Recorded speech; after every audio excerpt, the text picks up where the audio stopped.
تو ہر مخلوق کو اللہ تعالیٰ نے کمالات دیے ہیں۔ کہتے ہیں کہ یہ شہد کے جو چھتے ہوتے ہیں مکھیاں، تو ان کے یہاں پورا گورنمنٹ کا نظام ہے، رانی ہے، رانی کے ماتحت ملٹری ہے، پولیس ہے، بچے جننے والی مکھیاں الگ ہیں، شہد بنانے والی مکھیاں الگ ہیں، پورا گورنمنٹ کا نظام ہے۔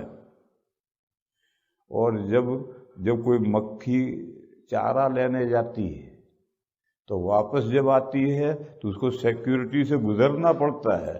اگر گندی ہو کر آئی ہے تو اس کو مار ڈالتے ہیں، چھتا جہاں ہوگا نیچے کئی مکھیاں مری پڑی ہوں گی، وہ سیکیورٹی والے مار دیتے ہیں، کیونکہ گندی ہو کر آئی ہے، وہ آ کر شہد پر بیٹھے گی تو سارا شہر گندا کرے گی، تو اس کو لامحالہ اس کو سیکیورٹی میں سے گزرنا ہے۔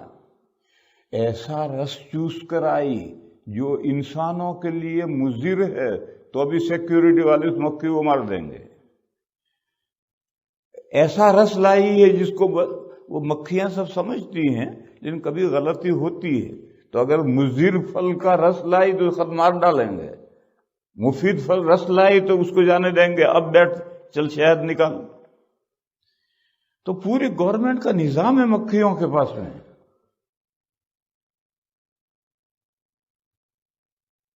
کہتے ہیں کہ زمین میں کہاں پانی ہے، کہاں تانبا ہے، کہاں پیٹرول ہے، کہاں، یہ تو اب جا کر کے مشینیں ہوئی ہیں۔ ہدہد کو اللہ نے شروع سے یہ کمال دیا ہے کہ جہاں پانی کی ضرورت ہے تو ہدہد بتا دیتا تھا کہ اس جگہ پانی ہے اور اتنا گہرائی میں ہے، تو سلیمان علیہ السلام جنات کو حکم دیتے تھے، وہ کنواں کھود کر کے وہاں سے پانی نکال لیتے تھے۔ اب سلیمان علیہ السلام کو علم نہیں ہے، اس کو جنات کو علم نہیں ہے، ہدہد کو علم ہے، وہ بتلا دیتا ہے کہ پانی یہاں اتنا نیچے ہے۔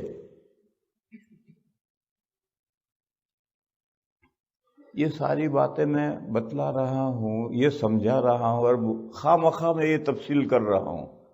نظر اگر ہر آدمی نظر دوڑائے گا تو یہ سب باتیں خود اس کی سمجھ میں آ جائیں گی۔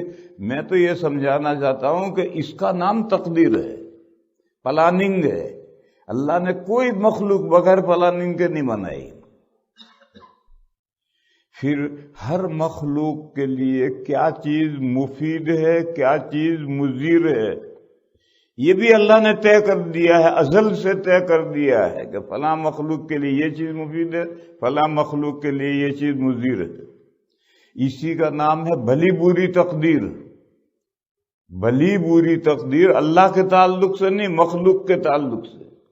مخلوق کے لیے کیا چیز بھلی ہے یعنی مفید ہے، اور مخلوق کے لیے کیا چیز بری ہے یعنی مضر ہے، یہ اللہ کے یہاں ازل سے طے ہے۔ اس تقدیر پر ایمان لانا ہے اور ایمان لا کر زندگی گزارنی ہے۔